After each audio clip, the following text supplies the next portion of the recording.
Halo semua. Ya, jadi bulan ini kita masuk ke tema Roh Kudus. Tadi penyembahannya bagus sekali ya.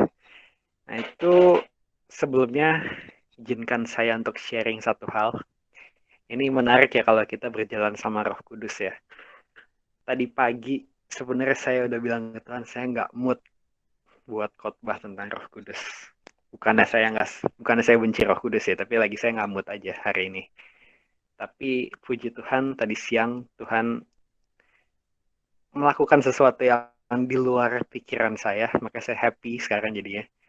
Benar-benar luar biasa banget uh, ketika kita minta sesuatu tanpa sadar, Tuhan pasti akan kasih itu ya kalau kita benar-benar pengen intim sama Roh Kudus. Nah itu hari ini saya juga, makanya saya belajar lagi hari ini secara saya pribadi, ternyata Roh Kudus tuh sedekat itu ya, sedekat itu bukan dalam arti jarak ya, tapi dalam arti hubungan. Ya, kita mungkin kadang-kadang suka minta yang sepele gitu ya, tapi Roh Kudus ada aja gitu. Dia karena dekat banget sama kita. Nah, hari ini kita mau belajar gimana sih kita mengenal pribadi Roh Kudus. Makanya judulnya hari ini menarik banget ya, perkenalan Roh Kudus. Nah, ini izinkan kalau teman-teman belum mengenal pribadi Roh Kudus, izinkan saya mengenalkan satu pribadi ini. Ini pribadi yang saya kagumi banget dan ini topik yang sangat saya suka banget. Jadi bulan ini topiknya kita full tentang Roh Kudus. Dan ini topik yang menarik sekali. Topik yang paling saya suka mungkin dibandingkan semua topik khotbah-khotbah lain. Nah, jadi saya harap teman-teman juga dapat sesuatu ya. Jadi ini judulnya Perkenalan Roh Kudus.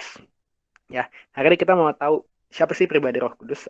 Sepenting apa sih kita mengenal pribadi Roh Kudus. Roh Kudus itu urutannya tuh urutan ketiga kali ya di Allah Tritunggal kali ya. Kok kayak Bapa sama Tuhan Yesus kok lebih terkenal daripada Roh Kudus. Nah, hari ini kita akan selidiki itu semua. Menurut Alkitab tuh Roh Kudus itu siapa sih? Nah, dan semoga hari ini kalau teman-teman punya pengenalan yang salah akan Roh Kudus, hari ini ayo kita mulai mengenal lagi pribadi Roh Kudus ini. Karena nggak mungkin kita bisa jadi orang Kristen yang benar-benar ikut Tuhan Yesus kalau kita nggak kenal pribadi yang satu ini. Mustahil ya. Bisa nggak sih? Menurut saya mustahil ya. Mustahil sih. Ya, kalau kita mau benar-benar menjadi pengikut Kristus yang sejati, nah itu mustahil kita nggak kenal Roh Kudus. Kita harus kenal pribadi ini. Oke? Nah, pertama ini. Ya, ini ada bagan. Roh Kudus adalah salah satu dari Allah Tritunggal. Ya, jadi Allah kita itu Tritunggal ya. Jadi tiga tapi satu. Maksudnya apa sih tiga tapi satu? Contoh paling gampang telur ya. Telur itu punya kuning telur, punya putih telur, juga ada kulitnya ya. Jadi ada tiga bagian, tapi hitungannya berapa? Satu telur tetap. Nah itu kalau mau gampang begitu. Kita bisa juga um, apa ya? Air ya. Air itu dalam suhu normal ya air.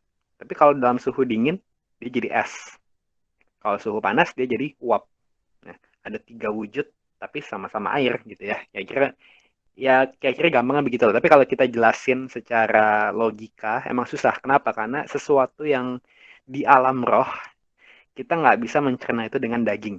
Ya, daging kita tuh nggak akan nyampe untuk urusan-urusan alam roh seperti itu. Jadi ya penjelasan paling maksimal ya begitu kira-kira ya.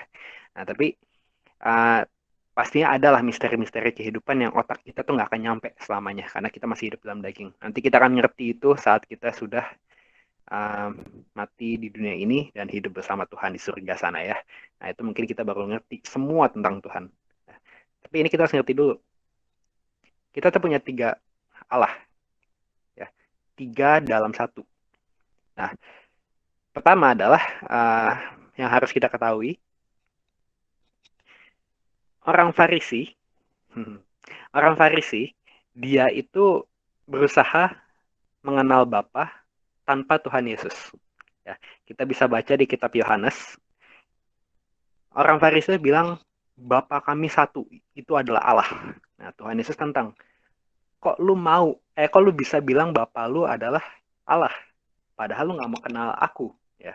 Tuhan Yesus ngomong kayak gitu. Maksudnya apa? Maksudnya orang Farisi dan ahli Taurat itu berusaha mengenal pribadi Bapa di surga, tapi nggak mau kenal pribadi Yesus dan nggak mau terima Yesus itu adalah Tuhan. Nah itu nggak mungkin. Ya, kita nggak mungkin bisa mengenal pribadi Allah Bapa, tapi kita nggak kenal pribadi Tuhan Yesus.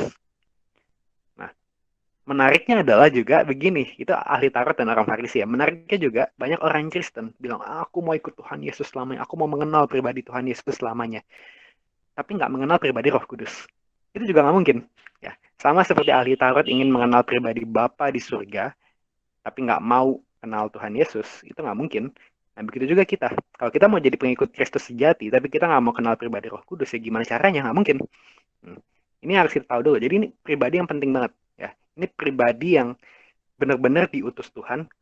Ya, kemarin waktu itu saya pernah pakai ini ya, tahu lagu sekolah minggu, kayaknya lagu sekolah minggu kalau nggak salah. Haleluya, dia bangkit. Haleluya, dia hidup. Haleluya, dia naik. Rohul Kudus turun. Nah, jadi Tuhan Yesus sudah naik. Rohul Kudus tuh Roh Kudus dalam bahasa Indonesia lama ya. Nah, itu Roh Kudus ada di sini sekarang di bumi ini. Pekerjaannya apa? Pekerjaannya itu untuk bersekutu dengan kita dan pastinya dia juga menegakkan nama Tuhan Yesus. Ya. Jadi jangan bilang kalau kita kenal Roh Kudus, kalau kita intim sama Roh Kudus nanti Tuhan Yesus kayak kita singkirkan dari hidup kita. Nggak mungkin. Karena pribadi Roh Kudus itu justru akan menegakkan nama Tuhan Yesus. Nggak mungkin kita akan jadi pribadi yang dekat sama Roh Kudus, tapi kita menjauhi Tuhan Yesus. Itu nggak mungkin. Ya. Karena kita harus ingat juga, di kitab Kisah Para Rasul, Roh Kudus disebut juga sebagai Roh Yesus. Ya. Jadi Roh Kudus adalah Roh Yesus. Sedangkan Tuhan Yesus juga bilang, Aku dan Bapa adalah satu. Nah, jadi kalau Roh Kudus adalah rohnya Yesus, dan Tuhan Yesus bilang dia dan Bapa adalah satu, ya berarti tiga-tiganya nyambung. Nah, maka ada bagian ini nih. Ya, ada tiga pribadi, tapi satu. Satu Tuhan, ya. One God ini. Ya. Jadi ada tiga pribadi tapi satu Tuhan. Tiga-tiganya ini kita harus mengenal. Dan menurut saya, ya, yang paling krusial adalah kita mengenal Roh Kudus. Karena ini pribadi yang akan mengajari kita semua tentang Tuhan. Ya. Pengajar kan selalu kan. Nah, menarik. Nah, terus kita ada mungkin yang kalau paling banyak apa ngomongnya misconception apa ngomongnya salah kaprah gitu ya, salah kaprah. Roh Kudus itu merpati, atau kalau Pentakosta Roh Kudus itu angin, Roh Kudus itu api, lidah api. Yang benar yang mana sih? Nah, Roh Kudus nggak pernah digambarkan merpati, ya. Roh Kudus nggak pernah digambarkan sebagai merpati, itu nggak pernah. Coba aja cari di Alkitab. Tapi Alkitab bilang Roh Kudus digambarkan sebagai seperti, bukan sebagai ya, seperti merpati. Jadi bukan merpati. Nah, waktu itu saya tahu gitu ya, saya pernah sering banget dulu lihat orang ke toko perhiasan, ya dia saya nyari liontin Roh Kudus tuh. Liontin tahu ya, kalau kalung tuh ada liontinnya gitu ya, pendant. Nah, dia bilang gitu, saya nyari liontin Roh Kudus. Waktu itu saya bingung, liontin Roh Kudus apaan, bentuknya apa gitu. Saya aja nggak tahu Roh Kudus bentuknya apa emang. Jadi dia cuma cari liontin merpati doang. Ya, itu bukan Roh Kudus ya. Kalau misalnya kita nyamakan Roh Kudus sebagai merpati, sama kayak gini, Tuhan Yesus tuh manusia atau domba sih? Nah, atau kalau mau lebih ekstrimnya lagi, kalau kita baca kitab Wahyu, Tuhan Yesus itu digambarin sama Yohanes gitu ya. Kakinya seperti ini, wajahnya seperti ini, rambutnya seperti ini.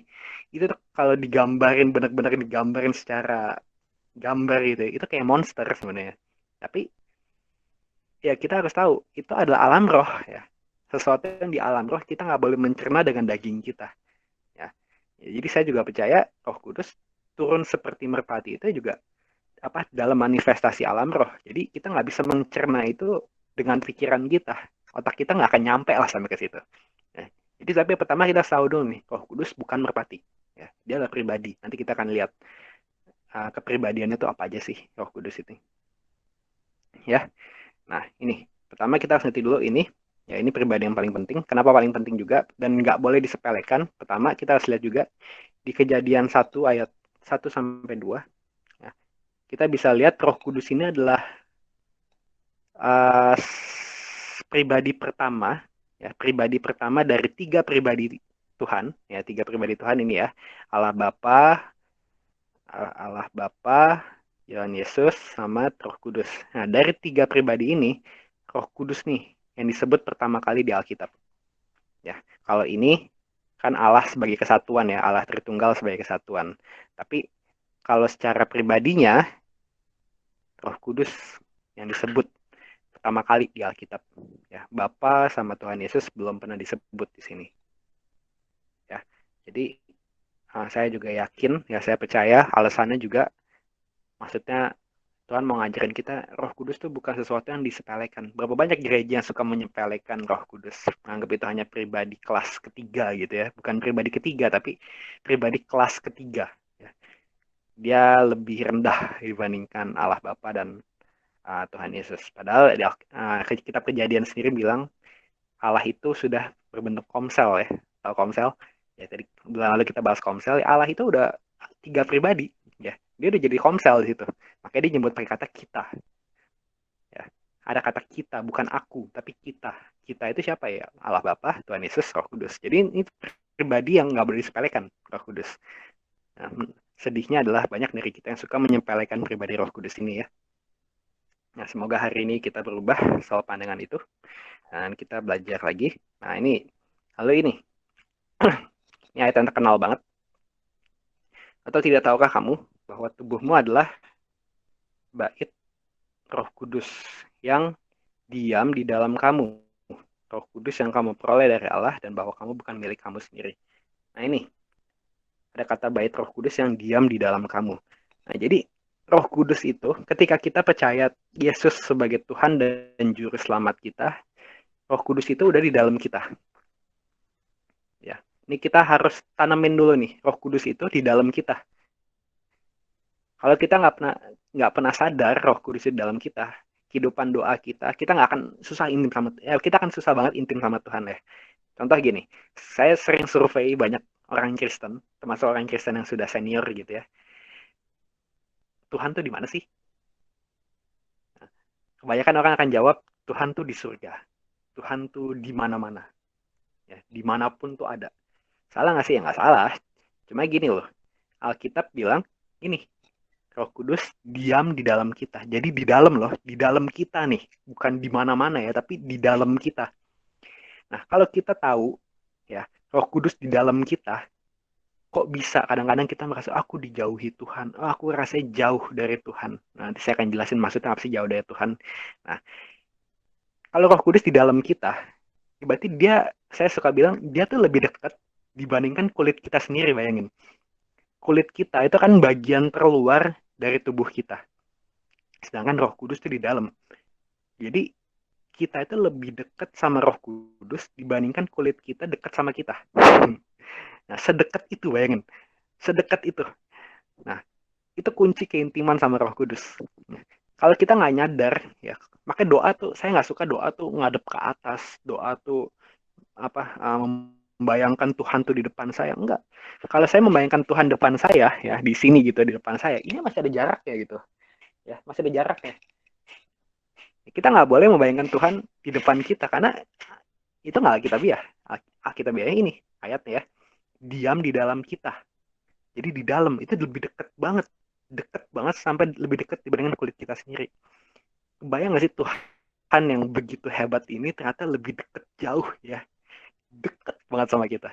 Nah, ini fakta yang mungkin kita tahu sih, cuma kita nggak rasain kadang-kadang ya, sedekat itu.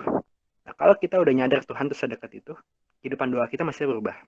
Kita akan berasa intim, pasti akan berasa intim. Karena kita nggak mungkin, kalau tahu ya, kita benar-benar tahu dia di dalam kita, nggak mungkin bisa berasa jauh sedikit pun tuh nggak mungkin. Nah, menariknya banyak orang Kristen merasa, aduh, kok kayaknya aku hari ini kalau doa Tuhan terasa jauh ya. Nah, kebanyakan orang-orang yang seperti itu setelah saya selidiki ya, karena mereka ini menganggap Tuhan tuh, wah di surga sana, entah surga di mana kita juga nggak tahu gitu ya. Ya, mereka percaya menganggap Tuhan tuh jauh di surga sana. Ya emang sih ya, ada doa Bapa kami yang ada di surga, iya. Cuma ini kita harus tahu juga, kita emang berdoa sama Bapak. Saya pun ya berdoa sama Bapak ya. Tapi saya berusaha lebih intim sama Roh Kudus.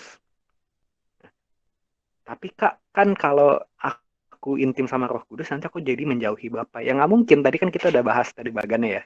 Roh Kudus itu adalah roh Yesus, dan Yesus pun bilang Yesus dan Bapa adalah satu. Ya. Jadi ini pasti gitu loh. Ya, ini pasti kita nggak mungkin menjauhi salah satu kalau kita dekat sama Roh Kudus. Ya, pertama kita harus penting dulu nih ini. Diam di dalam kita. Kita tahu dulu nih, dia itu di dalam kita, dan pribadi yang luar biasanya ini, yang luar biasa keren ini, sedekat itu, bayangin, sedekat itu. Nah, kehidupan kita tuh mestinya nggak akan sama lagi ketika kita sadar setiap detik ada Tuhan yang terlalu dekat sama kita. Ya, bukan dekat lagi, ya, terlalu dekat, ya, nempel bahkan ya, nempel di dalam, bahkan lebih dari kulit kita sendiri. Kehidupan doa kita itu nggak mungkin sama lagi. Tapi Kak, bukannya biasa kalau ada orang baru tobat, doanya itu selalu, Yesus aku menerima engkau di hatiku. Berarti yang di hati kita tuh Tuhan Yesus atau Roh Kudus? Nah, itu pertanyaan menarik juga ya. Saya kasih bukti alkitabiahnya.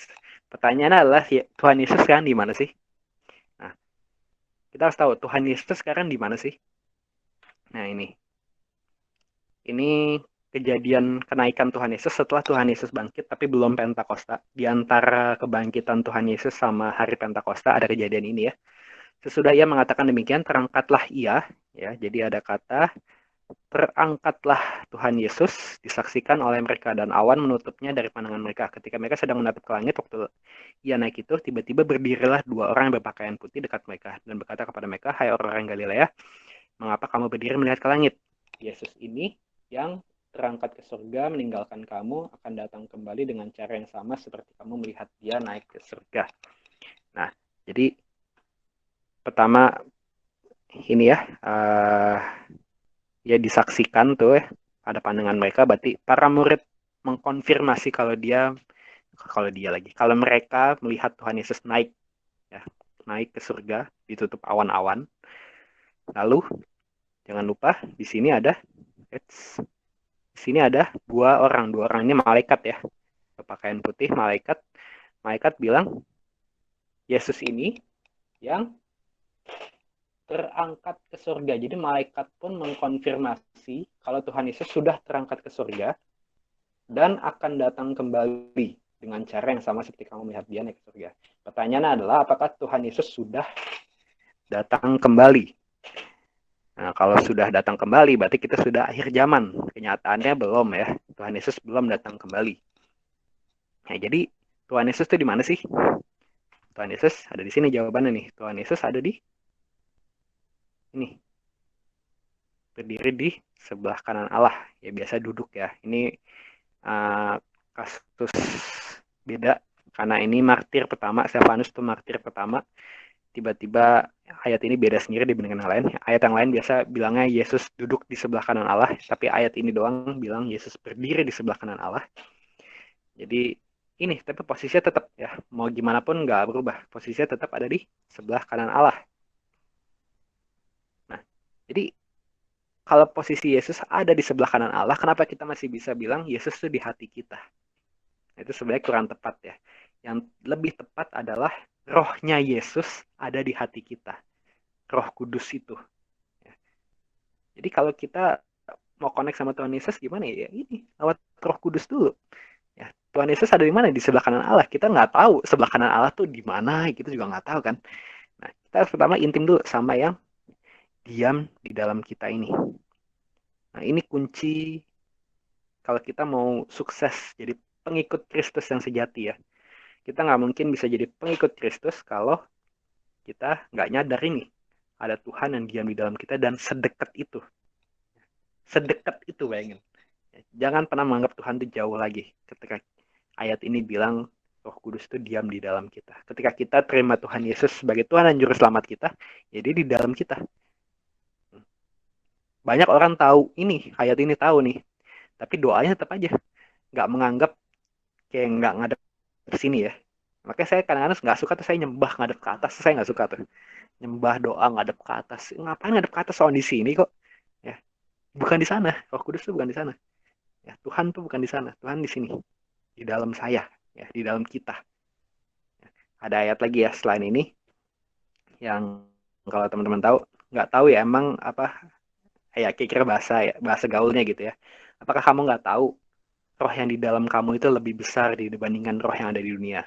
Berarti itu ayat itu pun mengkonfirmasi juga, mengkonfirmasi kalau Roh Kudus itu diam di dalam kita. Jadi Tuhan yang lebih besar dibandingkan roh apapun itu, dia ada di dalam kita. Dan itu fakta yang luar biasa dan mesti ini mengubah perspektif kita akan Tuhan ya. Jadi Tuhan yang luar biasa ini mau dekat sama orang kayak kita gitu. Itu kasih yang luar biasa banget. Maksudnya hidup kita nggak akan sama lagi ketika kita benar-benar sadar ini tiap detik. Oke, nah ini sadar kepribadian Roh Kudus ini dicek sendiri aja. Nah, ini kepanjangan kalau nggak. Pertama, pribadi Roh Kudus mempunyai pikiran. Ya, jadi Roh Kudus itu punya pikiran, ya, bukan binatang jadinya. Binatang nggak punya pikiran ya. Jadi sudah pasti salah kalau kita bilang Roh Kudus adalah merpati, ya itu udah salah. Roh Kudus bukan binatang, dia pribadi, pencipta kita juga karena dia Tuhan, mempunyai pikiran dan juga dia mempunyai kehendak. Ya, jadi kita harus mentaati kehendak Roh Kudus. Minggu depan kita akan belajar ini. Terus juga mempunyai emosi. Emosi bukan emosi marah-marah, maksudnya emosi itu apa sih? Perasaan apa? Kondisi psikologis gitu ya. Ya, kasih, sukacita. Terus Roh Kudus juga bisa menghibur kita pastinya. Roh Kudus dapat berbicara, jangan lupa. Jadi jangan bilang kita nggak bisa dengar suara Tuhan. Aduh, kalau nggak bisa dengar suara Tuhan, kadang-kadang saya agak sedih ya orang yang ngomong kayak gitu ya. Karena pertama dia di dalam kita. Ya, kalau Roh Kudus di dalam kita terus diem aja, itu dia ngapain gitu? Kurang kerjaan kan ya. Dalam kita tuh ngapain sih? Dalam kita supaya dia bisa intim sama kita. Nah, kalau intim sama kita tapi nggak bisa ngomong, gimana intimnya? Ya, itu nggak mungkin gitu. Keintiman itu selalu bicara tentang komunikasi, hubungan, ya. Hubungan lah, hubungan. Nah, hubungan itu pasti dia bisa berbicara, ya. Dan kenyataannya ada ayat yang mendukung Roh Kudus itu bisa berbicara. Ya. Termasuk di kisah para rasul itu juga banyak ya. Makanya bacalah kitab kisah para rasul kalau nggak percaya Roh Kudus bisa bicara, dan bacalah situ. Kalau masih nggak percaya juga, baca lagi aja. Ya, jadi nggak mungkin lah itu Roh Kudus nggak bisa bicara, itu hal yang nggak mungkin. Kalau ada yang bilang kayak gitu, ya berarti sama aja bilang Tuhan kita bisu ya. Dan sejauh yang saya tahu, Tuhan yang kita sembah itu sama sekali nggak bisu karena Dia pun yang menciptakan mulut, masa dia bisu? Ya. Terus Roh Kudus juga mengajar. Terus Roh Kudus juga dapat didukakan, dapat didukakan. Ini dapat didukakan ini bukan artinya boleh didukakan loh ya, enggak. Tapi kalau kita mau jahat ya, dan pasti itu nggak boleh. Tapi kalau emang mau banget jahat ya kita bisa dukakan dia. Kenapa? Karena dia punya perasaan. Ya, dia punya perasaan. Dia punya perasaan, dia lemah lembut. Ya, sangat lemah lembut. Jadi pasti bisa didukakan, bisa dihina juga, bisa ditolak, juga bisa didustai.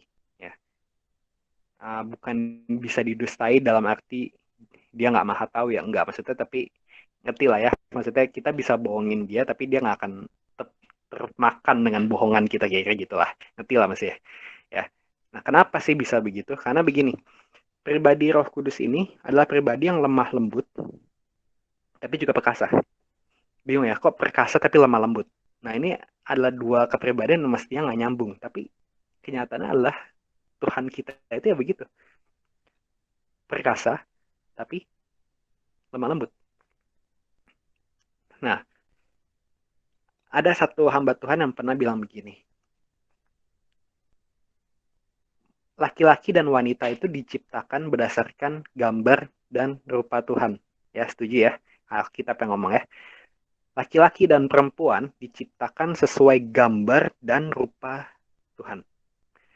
Tapi menariknya adalah sejauh yang kita tahu, tidak ada pribadi wanita di Allah Tritunggal. Ya. Bapa udah pasti cowok. Bapa gitu kan. Tuhan Yesus, ya dia udah berwujud manusia pasti ke bumi, ya itu udah pasti cowok. Nah, itu sisa Roh Kudus nih. Apakah Roh Kudus itu seorang perempuan? Nggak ada yang bilang begitu. Ya, saya pun nggak bilang begitu. Nah, tapi saya percaya Roh Kudus itu punya sifat feminin. Feminin bukan dalam arti jadi bencong gitu ya, jadi banci, enggak. Feminin dalam arti tuh eh tahu nggak sih bedanya perempuan sama laki-laki, bukan secara fisik ya. Biasanya kalau laki-laki itu lebih logis, tapi kalau perempuan biasanya itu lebih perasaan. Nah itu Roh Kudus tuh gitu, perasaannya kayak gitu kayak gitu. Ya. Dan menariknya juga Roh Kudus itu sebenarnya bahasa aslinya nggak pernah disebut pakai kata gender, nggak pernah pakai kata laki-laki, nggak pernah pakai kata wanita. Karena di bahasa aslinya itu pakai kata seperti kata dia. Kalau dia itu kan kita nggak tahu ya, kata dia di Indonesia itu kita nggak tahu itu cowok atau cewek. Kalau bahasa Inggris ada kata he atau she. Kalau he itu cowok, kalau she cewek. Nah bahasa aslinya itu nggak ada kata kayak gitu. Dia ya dia gitu. Ya jadi Roh Kudus nggak tahu nih gendernya apa, gender neutral lah. Ya. Nah tapi kita bukan artinya bilang abis ini teman-teman bilang oh Andreas Mario bilang Roh Kudus adalah cewek. Enggak ya, saya nggak pernah bilang begitu. Saya nggak tahu. Ya. Tapi bahasa Inggris mengatakan Roh Kudus pakai kata he. Ya. Tapi yang jelas yang pasti adalah Roh Kudus itu kelemah lembutannya itu saya yakin perempuan tuh bisa pakai emosional ya, bisa pakai perasaannya itu karena ini diciptakan sesuai gambar dan rupa Roh Kudus ini. Nah, makanya biasa apa gender yang paling bisa intim sama Roh Kudus itu sebenarnya cewek. Ya itu udah dibuktikan secara apa statistik ya. Kadang cewek tuh lebih bisa mengerti Roh Kudus dengan pria. Karena pria tuh pakai logika banget. Susah mengerti pribadi Roh Kudus yang lemah lembut seperti itu. Makanya banyak pria nggak bisa mengerti cewek begitu ya. Ya itu karena beda ya. Nah ini Roh Kudus itu jadi adalah pribadi yang lemah lembut. Tapi jangan lupa dia lemah lembut bukan artinya lemah ya. Lemah lembut sama lemah beda. Dia adalah pribadi yang perkasa juga. Nah kalau kita mau cari orang yang um, paling serupa gitu ya, paling serupa contoh Alkitab yang kira-kira menggambarkan Roh Kudus banget, yaitu Raja Daud. Ya. Dia pahlawan perang, kemanapun pergi perang dia menang. Itu pasti gagah perkasa banget ya. Tapi Alkitab juga bilang di kitab Mazmur, Daud itu suka nangis. Dan Daud juga bilang ke teman baiknya Yonatan, ya teman, iya Yonatan bener kan? Nah, dia juga bilang ke teman baiknya Yonatan, aku mengasihi engkau seperti aku mengasihi jiwaku sendiri. Nah, kalau zaman sekarang kita kan bilang ya, cowok macam apa yang ngomong kayak gitu ke cowok lain. Nah, tapi ini bukan dalam konteks gay ya, bukan dalam konteks gay. Ini mengasihi, bukan mencintai secara nafsu ya. Nah, jadi itu Raja Daud tuh mungkin salah satu pribadi yang paling dekat Roh Kudus. Itu pun nggak bisa menyamai Roh Kudus pastinya. Tapi kira-kira kalau mau lihat contoh yang gagah perkasa tapi lemah lembut, itu Daud. Ya. Jadi ini adalah pribadi yang gagah perkasa tapi juga lemah lembut. Kebayang nggak sih ada pribadi yang seperti ini mau gitu tinggal di dalam kita yang aduh bobrok banget lah kita ya gitu ya. Ini adalah fakta yang luar biasa dan mestinya kita amazed banget ada Tuhan yang mau sedekat itu sama kita pada dia luar biasa ini. Nah, kali ini hari ini perkenalan aja ya, jadi nggak berat-berat mesti atau dari itu udah berat mungkin, tapi semoga nggak berat ya. Nah ini sebab Tuhan adalah Roh dan di mana ada Roh Allah di situ ada kemerdekaan. Memang Roh Kudus tinggal di dalam kita, tapi jangan lupa Roh Kudus itu juga bisa di mana aja. Di mana aja dalam arti kalau bahasa kiranya dia omnipresence. Ya. Dia di mana aja, maha hadir. Nah, kalau bahasa Indonesia ya, maha hadir. Nah, tapi ayat ini jadi lucu ya. Roh Kudus maha hadir. Tapi di sini bilang di mana ada Roh Allah, di situ ada kemerdekaan. Nah, pertanyaannya adalah benarkah di semua tempat? Kan Roh Kudus maha hadir, berarti di semua tempat dia ada. Tapi benarkah di semua tempat itu ada kemerdekaan? Enggak juga ya pasti ya. Carilah di tempat-tempat yang penuh kejahatan, apapun itu ya, mau tempat pelacuran kayak mau tempat narkobaan kayak pesta narkoba segala macam. Ya itu nggak ada kemerdekaan di situ. Nah, tapi ayatnya bilang di mana ada Roh Allah, di situ ada kemerdekaan. Padahal Roh Kudus itu maha hadir di mana-mana ada. Kenapa bisa nggak ada kemerdekaan? Nah, jadi sebenarnya di sini maksudnya adalah Roh Kudus itu harus di welcome, di apa namanya? Welcome apa sih? Dipersilahkan. Ya, dipersilahkan itulah. Kita harus mempersilahkan dia, kita harus beri tempat buat dia berkarya, buat dia bertahta. Ya. Kalau kita nggak kasih tempat dia buat bertahta, nggak kasih tempat dia buat berkarya, ya dia nggak akan berkarya apa-apa. Ya. Dia itu ada satu hamba Tuhan yang gambarin dia tuh, kalau kita mau berteman sama dia, dia akan jadi pribadi yang paling intim. Tapi kalau kita nolak dia akan menangis dan dia akan mundur pelan-pelan. Hatinya tersakiti. Wah, itu pas saya dengar hamba Tuhan itu ngomong gitu, wah hati saya tuh tersentuh banget gitu ya. Waduh, saya berapa kali di hidup saya menyakiti hati dia dan akhirnya dia akan terkesan seperti mundur gitu. Mundur bukan karena dibenci saya, tapi karena saya menolak dia gitu ya. Berapa kali di hidup saya begitu, dan mungkin teman-teman juga ngalamin juga berapa kali teman-teman begitu ya, Kudus. Nah ini, kita harus mempersilahkan Roh Kudus berkarya di hati kita, di hidup kita, baru ada kemerdekaan yang sejati. Nah ini, kuncinya adalah kita ini, mempersilahkan Roh Kudus berkarya. Jadi dia maha hadir betul, tapi kita juga harus mempersilahkan dia bekerja. Nah, yang terakhir, ini kasih karunia Tuhan Yesus Kristus dan kasih Allah dan persekutuan Roh Kudus menyertai kamu sekalian. Nah, kata persekutuan ini sebenarnya dalam, ya kita nggak akan bahas dalam-dalam, tapi persekutuan ini maksudnya adalah ini, kita bersekutu. Ini inti dari semua yang kita omongin tadi, ya kita nggak perlu, ya teori penting, ya teologis penting, tapi kalau kita akhirnya cuma itu jadi pengetahuan aja, tapi kita nggak bersekutu dengan Roh Kudus, ya itu juga salah. Buat apa? Yang terpenting dari semuanya adalah kita ngalamin ini, persekutuan sama Roh Kudus. Kalau kita nggak bersekutu dengan Roh Kudus, kita nggak intim sama Roh Kudus, percuma mau teman-teman apapun itu ya, mau belajar teologi sampai S3 sekalipun, kalau nggak ngalamin persekutuan sama Roh Kudus, menurut saya agak percuma ya.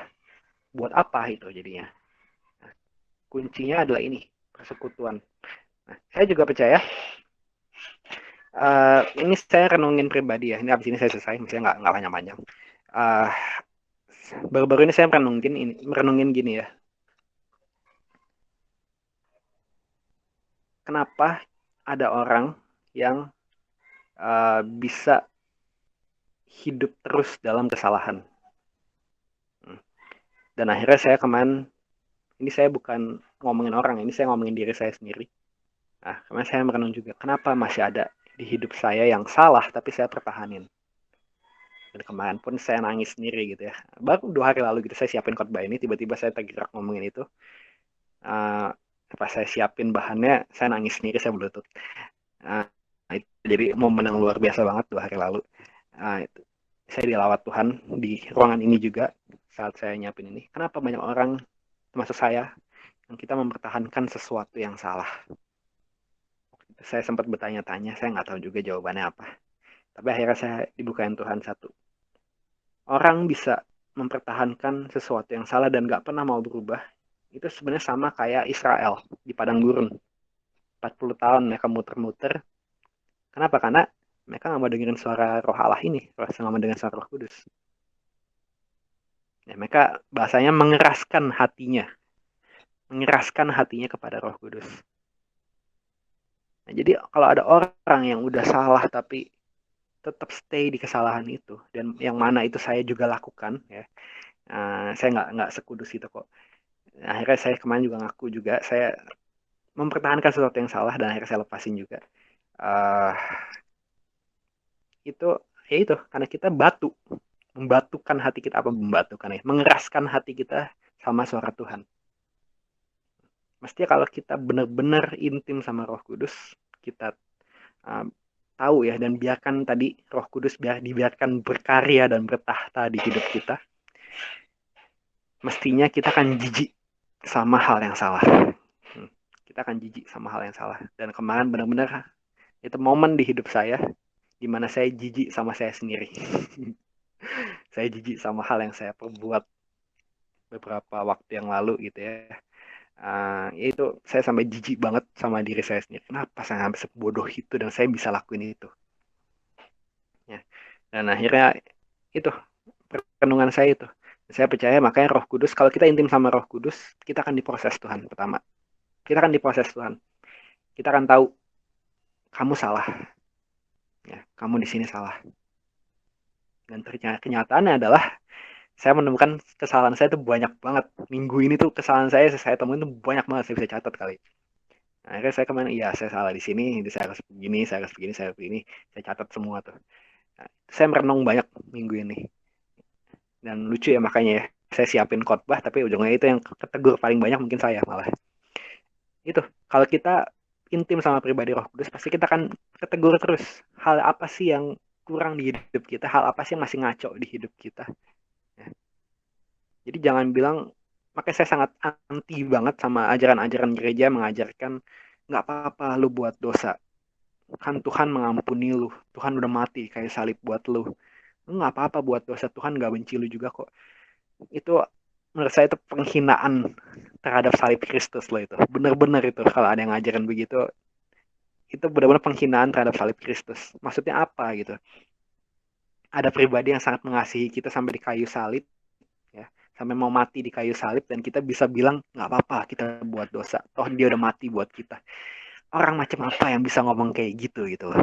Itu hatinya tuh kayak apa? Nah, saya nggak ngerti ya. Tapi yang jelas menurut saya itu penghinaan paling parah terhadap salib Kristus.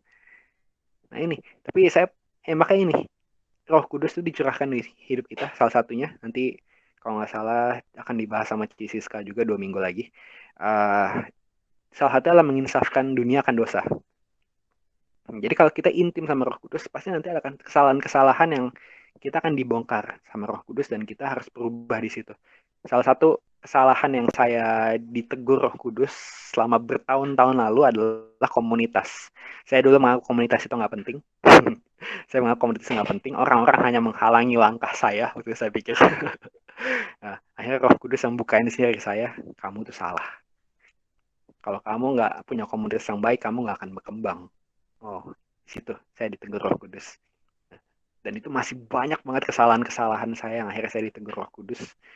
Dan ya hidup kita nggak akan keren gitu ya, nggak akan apa sih, nggak akan, kita nggak akan mungkin jadi pengikut Kristus kalau kita nggak intim sama pribadi yang satu ini. Karena dia tuh yang ngajarin kita. Jadi pengikut Kristus tuh harus begini. Ya. Jadi pengikut Kristus tuh kamu harus seperti ini, kamu harus menjauhi ini, kamu harus membenci ini, kamu harus mencintai ini, kamu harus melakukan ini, kamu harus tekun di sini. Nah, segala macam. Nah, itu pekerjaan Roh Kudus di hidup kita. Ya, makanya sebenarnya menurut saya tidak sulit ya membedakan orang yang penuh dengan Roh Kudus dan mana orang yang belum penuh dengan Roh Kudus. Karena hidupnya pasti akan kelihatan. Gak usah hidupnya, omongannya pasti kelihatan. Ya, omongannya pasti kelihatan. Ya. Saya tahu tim inti KSI adalah orang yang penuh dengan Roh Kudus. Kenapa? Karena saya bisa ngomongin Tuhan sama tim inti KSI. Itu bisa 2 jam penuh, bahkan saya pernah 4 jam bahkan ngomongin Tuhan dan gak bosen-bosen. Kalau perlu 5 jam gitu ya. Saya sih nggak pernah bosen yang ngomongin gitu ya. Ya itu pasti akan beda, ya akan beda. Nah, kalau ada orang yang, saya dulu pernah lihat ada hamba Tuhan gitu ngomong setengah jam aja kayak kesannya udah males gitu ngomongin Tuhan. Kayak kesannya males banget ya. Saya nggak bisa menghakimi dia juga sih ya, tapi saya agak curiga juga kenapa nih orang bisa ngomongin sesuatu yang dia suka tapi dia bisa males gitu. Contoh, nggak usah ngomongin Tuhan deh ya, saya suka musik, saya suka gitar. Kalau saya ketemu orang yang suka gitar juga, yang fanat ya apa, yang gila-gilaan main gitar juga, saya bisa ngomong 1 jam sama mereka ngomongin gitar ini yang bagus, lagu ini, gitar keren segala macam. Saya bisa mungkin begitu 1 jam penuh. Nah, itu bukti bahwa saya suka gitar gitu, dan dia juga suka gitar. Nah, ini makanya sebenarnya tidak terlalu sulit semestinya, seharusnya ya. Kalau misalnya teman-teman nggak setuju ya nggak apa-apa. Tapi menurut saya tidak terlalu sulit sebenarnya untuk membedakan mana yang dekat Roh Kudus mana enggak. Lihat aja dari hidupnya. Ya. Ada teman saya juga bilang waktu itu buahnya pasti kelihatan. Ya. Kalau kita ikut Tuhan Yesus pasti ada buahnya, dan itu nggak mungkin bisa disembunyikan. Mau gimana pun itu nggak bisa disembunyikan buahnya. Lalu juga pasti isi omongan akan berubah. Kita bisa lihat pasti nanti orang yang penuh dengan Roh Kudus itu akan gila-gilaan, ngomong seperti orang fanatik ya. Ngomong seperti orang fanatik, kalau ngomongin Tuhan tuh ngomong kayak orang fanatik. Itu salah satu bukti kita ikut Tuhan juga. Dan yang pasti ini, uh, satu pribadi yang saya kagumi juga di Alkitab adalah pribadi Yohanes, Rasul Yohanes. Nah ini menurut saya Roh Kudus kira-kira ya kayak gini juga, tapi ya pasti nggak bisa disamakan dengan manusia lah ya. Tapi kira-kira pasti seperti ini. Kitab, bukan kitab ya, Rasul Yohanes itu menulis beberapa kitab.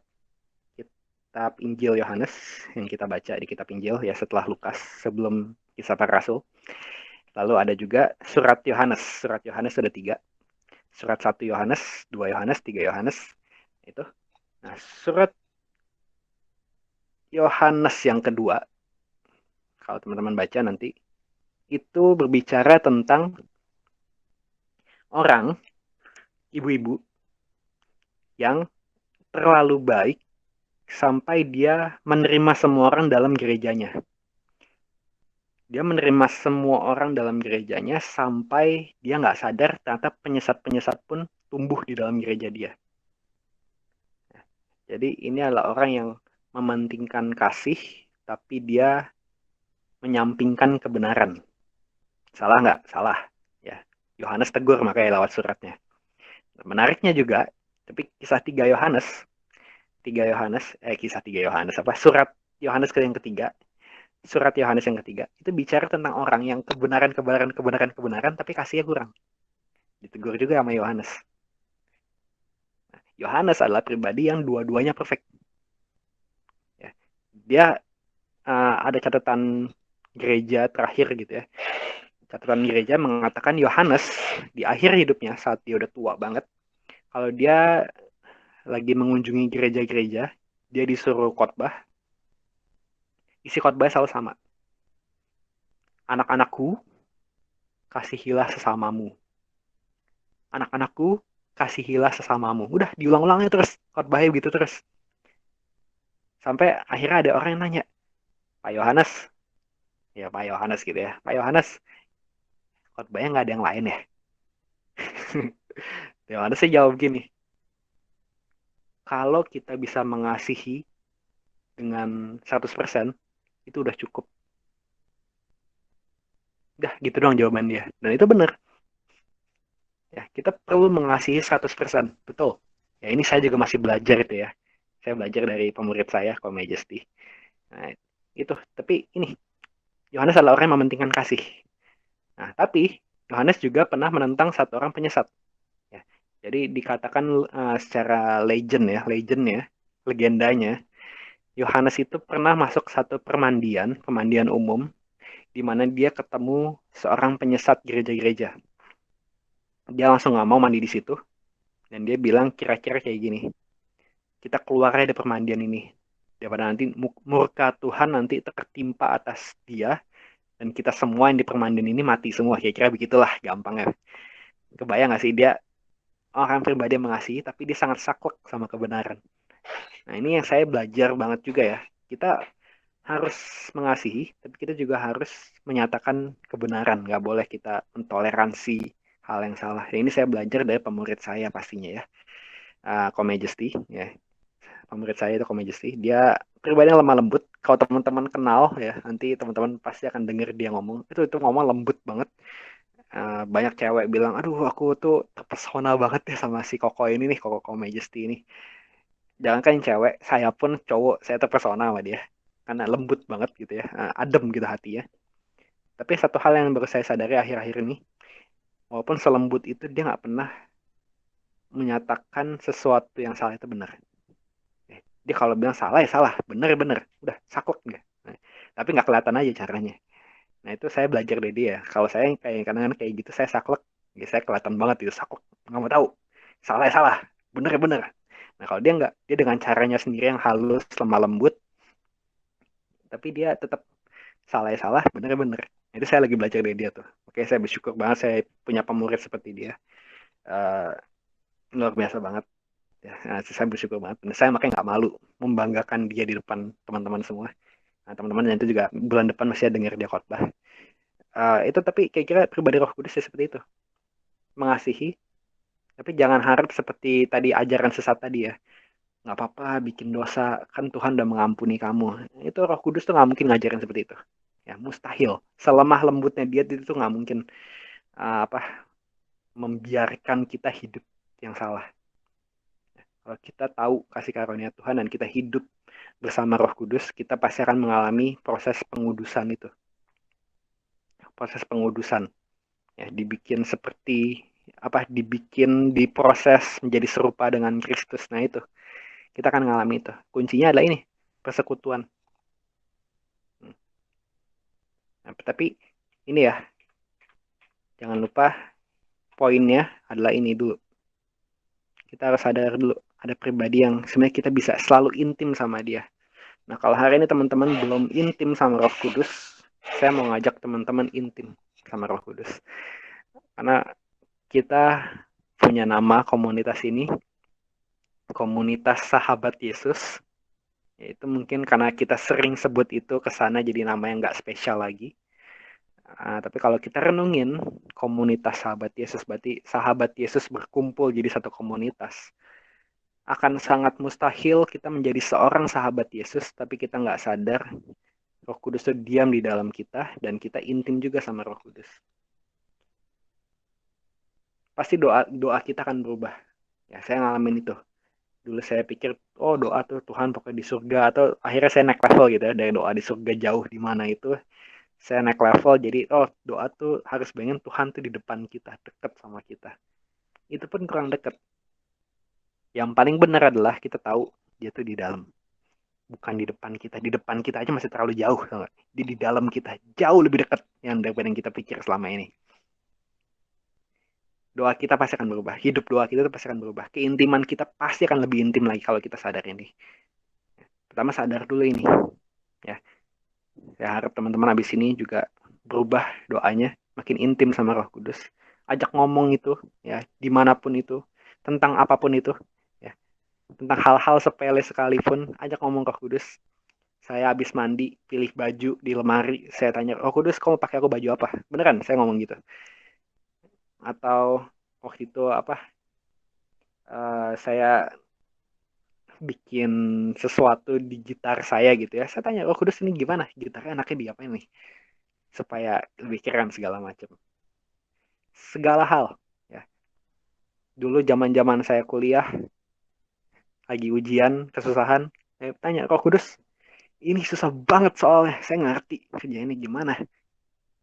Tetap ngobrol, tetap ngobrol. Dimanapun itu, kita harus ngobrol sama dia. Nanti hidup kita akan berubah pasti. Kalau kita peka sama suara dia, wah, dahsyat banget. Baru-baru ini saya uh, dituntun Roh Kudus untuk nginjilin seseorang yang saya bahkan nggak kenal, di tempat yang saya juga susah untuk ngomong itu. Ya, mungkin suatu saat saya akan ceritain ketika udah ada progres. Walaupun sekarang juga ada progresnya sih ya.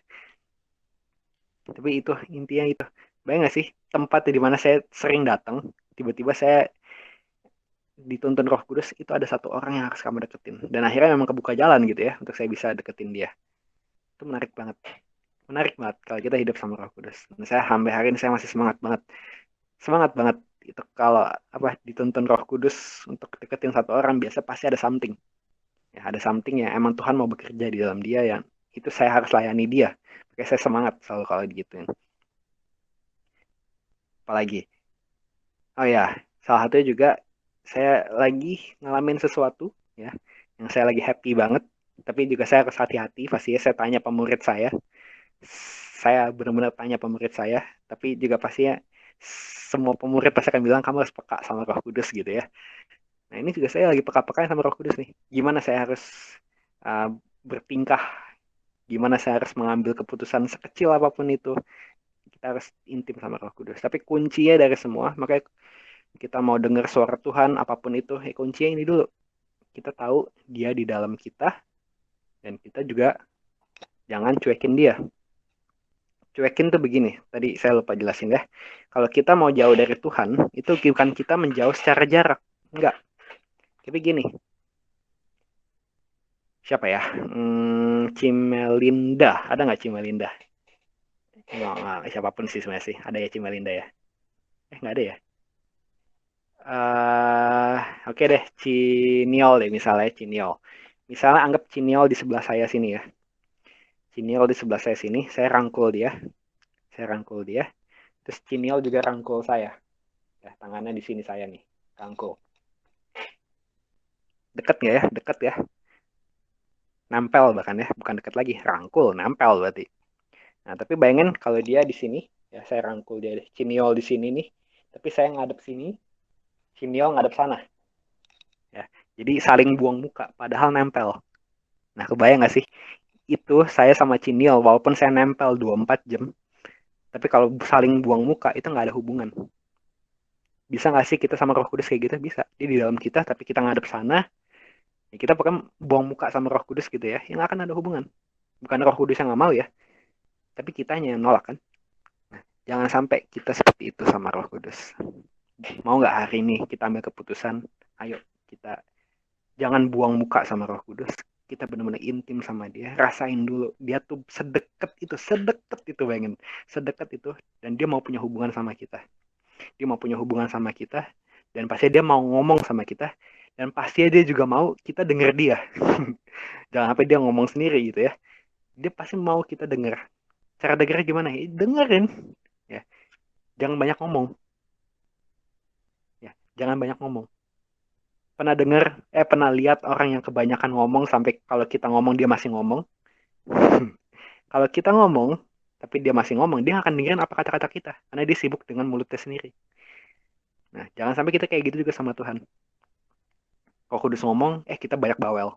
Karena kita bawel, ya kita nggak akan denger dia. Mau sampai kapanpun itu kita nggak akan dengerin dia. Ya. Jadi pertama sadari dulu ada pribadi yang terlalu dekat sama kita. Lalu ini, ajak ngobrol. Hidupmu akan berubah pasti. Saya jamin 100%. Hidupmu nggak akan sama lagi. Saya ngalamin soalnya. Saya bisa ngomong kayak gitu. Ya. Tahu ada Tuhan yang dekat, ngajakin ngobrol setiap detik. Nggak cuma saat-saat kita lagi di komsel, nggak cuma saat-saat kita di doa, nggak cuma saat-saat kita di gereja, nggak cuma saat-saat kita nyembah. Tapi kayak saya tadi, abis mandi lah saya tanya baju. Pas ujian lah saya tanya Roh Kudus. Ya, di tempat kerja saya masih tanya Roh Kudus. Main saham saya tanya Roh Kudus. Ya, main saham saya tanya Roh Kudus walaupun saya sering salah sih ya, tapi sudah itu bangun hubungan. Ya, bangun hubungan. Me, apa? Mengakui gitu ya, mengakui keberadaan dia. Kita sadar dia tuh ada di dekat kita. Mungkin yang kalau teman-teman cewek yang pernah pacaran tahu lah kadang nggak atau nggak usah cewek deh. Teman-teman yang punya pacar, yang sudah punya pacar mungkin tahu lah ya rasanya kalau udah berduaan tapi dia sibuk sendiri nggak perhatiin kita gitu. Pasangan kita tuh kayak sibuk sendiri lah nggak mau perhatiin kita. Ya rasanya kayak gitu. Ya enak kan? Nah, jangan sampai kita gituin sama Roh Kudus. Hari ini saya mau ngundang teman-teman bener, ayo kita bangun hubungan lagi sama Tuhan. Kita tahu kita tuh harus intim sama dia dan dia mau intim sama kita ya, dan dia juga pasti mau ngomong sama kita dan pasti dia juga mau kita dengerin suara dia. Karena kalau kita bisa dengerin suara dia dan kita ikutin apa maunya dia, wah itu dahsyat banget. Dahsyat banget pasti. Percayalah itu kan dahsyat banget. Dan saya udah ngalamin dan saya masih mau ngalamin lebih lagi. Ya. Oke, itu aja dari saya. Jadi teman-teman saya harap mulai hari ini doanya juga berubah ya. Jangan pikir Tuhan tuh jauh lagi, bukan pikirkanlah, percayalah Tuhan tuh sedekat itu, diam di dalam kita. Ya nggak perlu ngadep ke atas lagi kalau doa gitu ya, ngadep ke sini, karena dia di sini, ya, dia di sini, di dalam kita. Oke, ada yang mau tanya? Mumpung cepet banget ya, tumben. Ada yang mau nanya?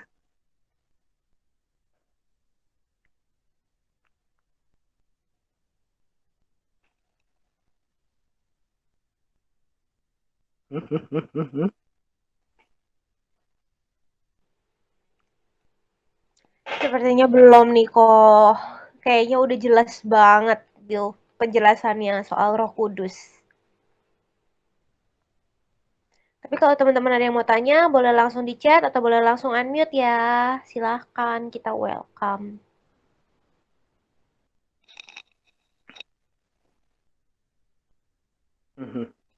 Ya, sambil nungguin nanya, jadi itu ya. Ini poinnya dari semua yang diomongin tadi, ini, ini, ini paling penting ya. Ini tentang hubungan, ya. Ini Teman-teman harus tahu juga ini tadi, ini ya, recap sedikit. Dapat berbicara, Tuhan kita bukan Tuhan yang bisu, jangan lupa. Dan pasti ini, ya kita harus membiarkan Roh Kudus berkarya, jangan kita melarang-larang dia, nggak memberi tempat. Jadi hidup kita nggak akan sama lagi. Saya nggak tahu teman-teman udah ngalamin atau enggak, tapi setidaknya saya udah ngalamin, jadi saya bisa pastiin dan saya kasih jaminan kalau kita intim sama Roh Kudus, itu akan luar biasa banget. Minggu depan kita akan bahas yang lebih dahsyat lagi. Ya ini mungkin masih apa, perkenalan gitu ya. Mungkin nggak seru-seru banget buat beberapa teman-teman, tapi minggu depan sebenarnya seru. Nah itu salah topik yang saya suka juga. Dah nggak ada, yakin? Kalau nggak ada, saya mau Christian mau diundang, Chris. Gak apa. Saya ambil gitar dulu deh ya. Apa? Oh,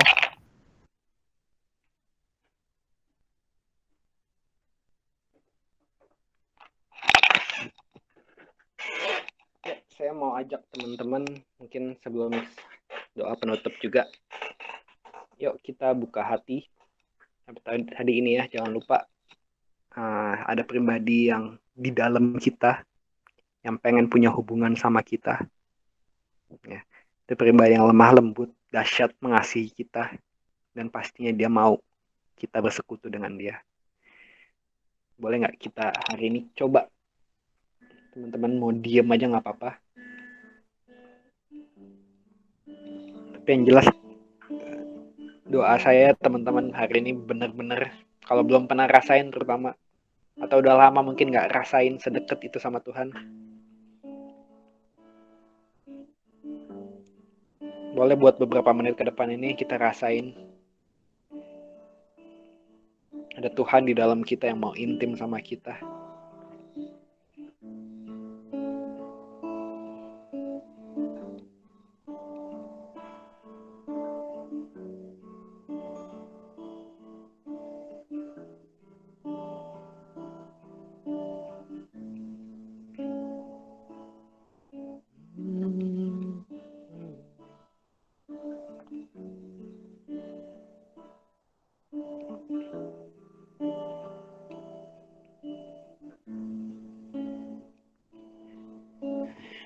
Dia bukan Tuhan yang jauh,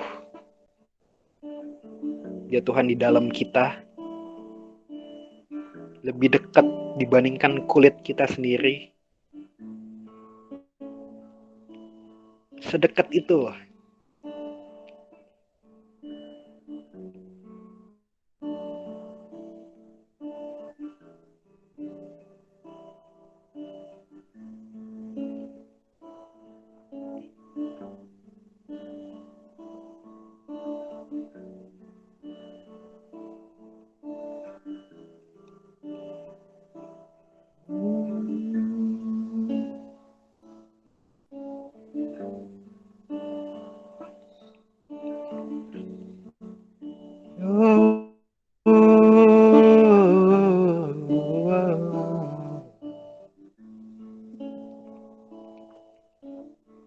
Kami mau rasakan Tuhan, kalau Tuhan yang terlalu dekat di hidup kami Tuhan, gimana caranya Tuhan kami masih bisa bilang kau Tuhan yang jauh Tuhan, padahal kau ada di dalam kami Tuhan.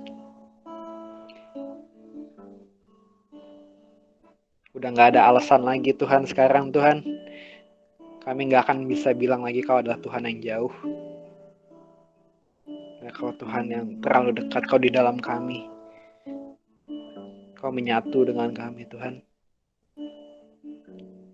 Kami yakin Tuhan ini adalah kunci keintiman dengan Engkau Tuhan. Kami gak mungkin bisa merasakan keintiman kalau kami bahkan gak tahu Tuhan kau sedekat itu Tuhan.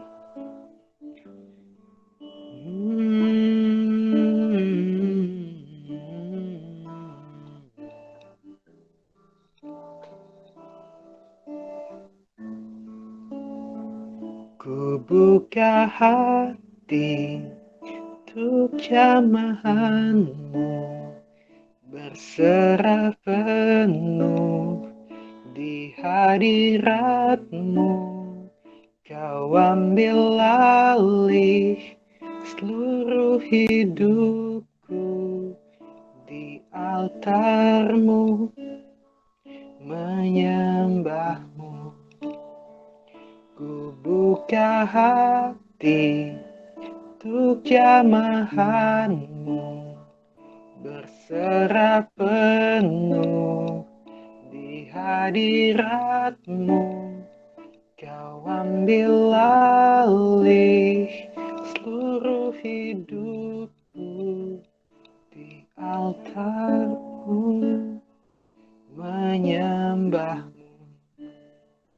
Ku buka hati untuk jamahanmu, berserah penuh di hadiratmu.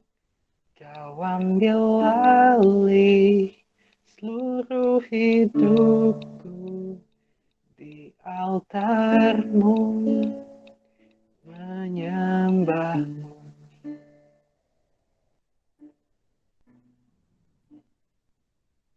Ya, hari ini Roh Kudus, doaku Tuhan, Kau yang akan memperkenalkan dirimu sendiri Tuhan kepada hidup semua yang ada di sini Tuhan. Hari ini Tuhan akan jadi hari yang beda banget pasti untuk kedepannya juga Tuhan. Ketika kami benar-benar tahu Tuhan, kami bisa intim dengan Engkau, kami selalu bisa dekat dengan Engkau. Engkau adalah pribadi yang lebih dekat daripada pribadi apapun itu. Gak ada lagi Tuhan pribadi yang ada di dalam kami Tuhan selain Engkau.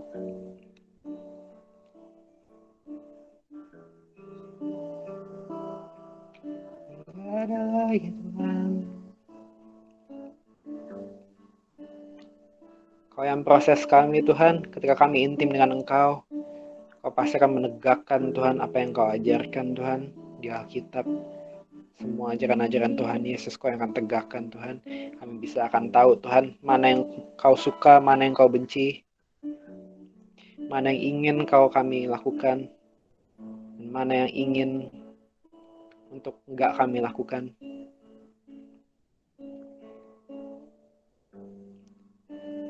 Biarkan kami intim dulu dengan Engkau Tuhan. Kuduskan kami Tuhan. Proses kami Tuhan. Nyatakan Tuhan apa yang Kau mau. Nyatakan juga kesalahan-kesalahan kami Tuhan yang harus kami ubah Tuhan.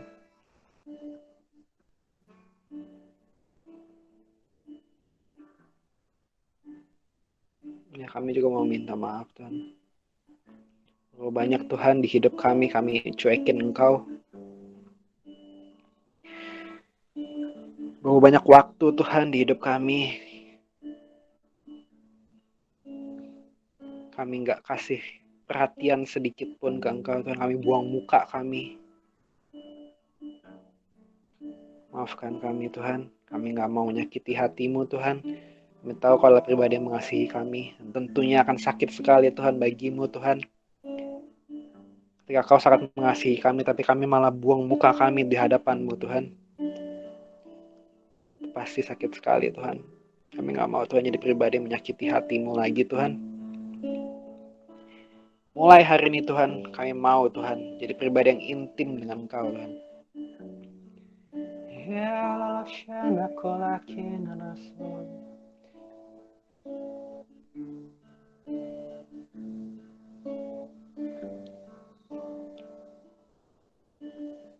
Ya Tuhan.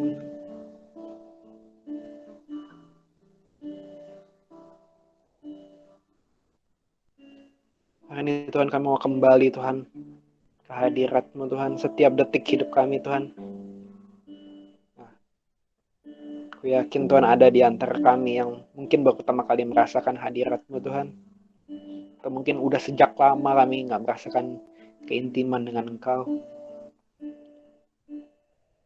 Biarkan keintiman ini akan terus berlanjut Tuhan. Gak cuma detik-detik ini aja. Tapi kami benar-benar merasakan keintiman dengan Engkau. Dari kami bangun tidur sampai kami tidur lagi Tuhan. Setiap detik dimanapun itu Tuhan. Di tempat kerja, di gereja, di rumah, di Dimanapun itu Tuhan, kami tetap merasakan keintiman dengan Engkau, dan kami terus peka Tuhan mendengar suara-Mu.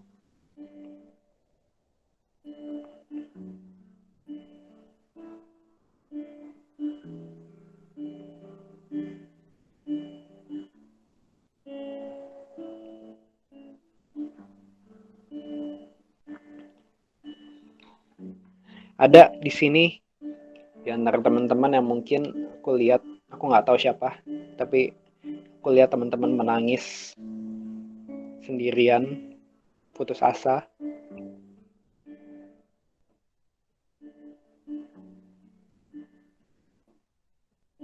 Aku nggak tahu apa yang teman-teman alamin, tapi aku jelas lihat ada di sini yang menangis sampai frustasi. Ini Roh Kudus bilang, biarkan aku yang membalut lukamu.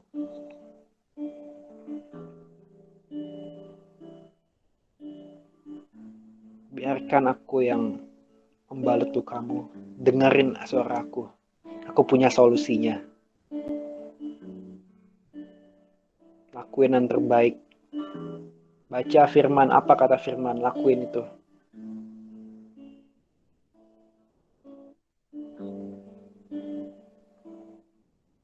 Kalau perlu tanya otoritasmu, nanti Roh Kudus yang akan bicara lewat otoritasmu. Kalau belum punya otoritas, boleh teman-teman tanya tim inti kita. Nanti kita pasti akan bantu doain juga. Tapi hari ini yang jelas, siapapun itu yang menangis dengan sampai frustasi itu, mungkin kau merasa kesepian, tapi ingat, hari ini kita udah belajar, kesepian itu hanya bentuk dari kita buang muka sama Roh Kudus. Kita nggak mungkin kesepian karena ada pribadi yang terlalu dekat sama kita. Ya, kesepian adalah bentuk dari kita buang muka sama Roh Kudus. Jangan lagi merasa kesepian, sadari ada pribadi yang terlalu dekat denganmu. Karena aku berdoa Tuhan untuk setiap orang di sini Tuhan, biarkan hari ini Tuhan, hamba juga Tuhan, juga semua orang yang di sini Tuhan bisa merasakan keintiman dengan Engkau yang berlanjut Tuhan, gak cuma sekali dua kali dalam hidup kami, gak cuma saat-saat kami kebaktian dan menyembah, tapi benar-benar Tuhan setiap detik di hidup kami, dimanapun kami berada, kami merasakan keintiman dengan Engkau. Kami makin mengenal pribadi Engkau Tuhan, dan kami akhirnya tentunya kalau kami terus peka dengan suara-Mu Tuhan, Kau akan memakai kami untuk jadi berkat Tuhan. Kayaknya Tuhan, kami tahu Tuhan, kunci dari semua adalah kami intim dengan Engkau. Kami mau intim dengan Engkau Tuhan.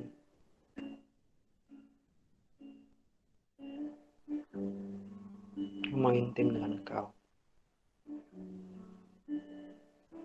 Aku berdoa Tuhan, biarkan kuasa-Mu mengalir di setiap hidup kami, dan akhirnya kami akan menjadi pengikut-Mu yang setia dan berkenan di hati-Mu Tuhan. Biarkan kami melunakkan Tuhan hati kami membuka hati kami, cairkan Tuhan hati kami yang beku Tuhan, supaya kami bisa benar-benar mendengar suara-Mu Tuhan, dan firman-Mu juga bisa bekerja di hidup kami Tuhan. Kami menerima Tuhan semua apa yang Kau perintahkan. Kami berdoa Tuhan, di dalam nama Yesus kami berdoa dan mengucap syukur. Amin.